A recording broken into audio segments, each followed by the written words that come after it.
Well, hi everybody, I'm Ed Baig with USA Today, and this week we are talking tech about the product everybody's been waiting for. This is the new Apple iPhone, the iPhone 3G. I've been playing with it for a couple of weeks, and with a couple of reservations, I really like it a lot.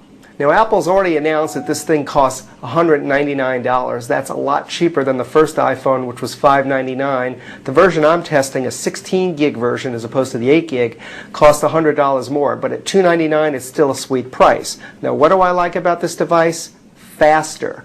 3G means third generation networks from AT&T. That means web pages appear a lot quicker, email and so forth. We'll put that to the test in just a moment.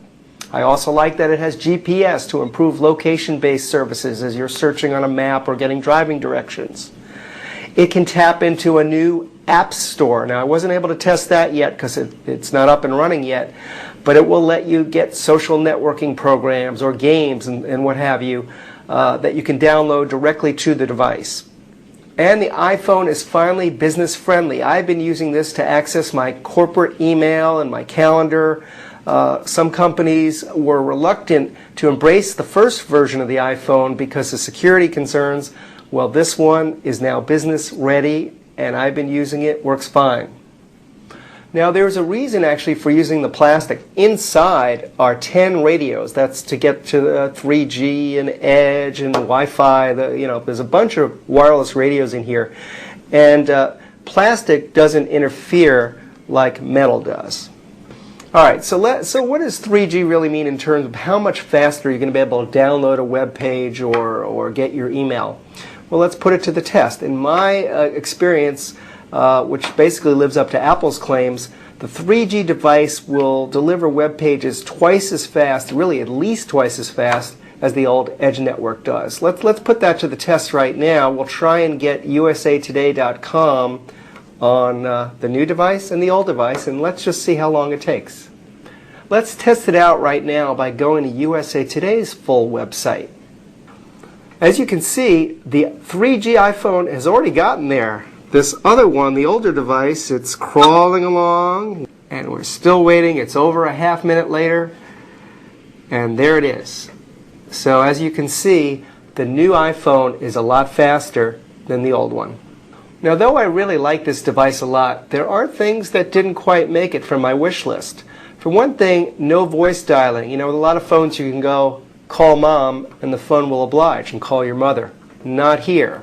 Well, it remains to be seen if somehow that feature gets added, maybe even through a third party. There's no expandable memory when you're in the Safari web browser, which is by far the best browser I've seen on a mobile device. It doesn't adhere to all the latest web standards like Adobe Flash and Java and some other standards, so that's a bit of a problem.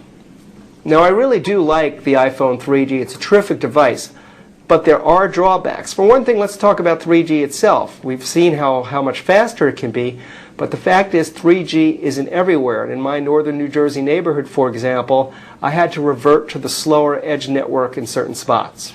There's no slot for expanding the memory in here, which certain other phones have.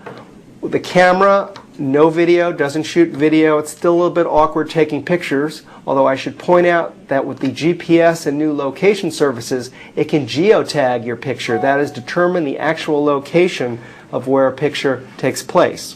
One other thing to note is I couldn't actually charge this device in my Bose Sound Dock speaker system, which I actually use often to charge my existing iPhone. It does have this nice little travel charger, which is handy, but sometimes you want to charge the device in an accessory. This doesn't work with all the old accessories for charging. Apple says there will be adapters for that purpose. So not everything works perfectly, but I really, really like the new iPhone. Cheaper, faster, as I said, it works well with businesses, GPS, a lot of nice new features, better search. There's a lot in here, $199. It's a good price. I highly recommend the new iPhone 3G. Until next time, I'm Ed Baig. For my colleague Jeff Graham, this is Talking Tech.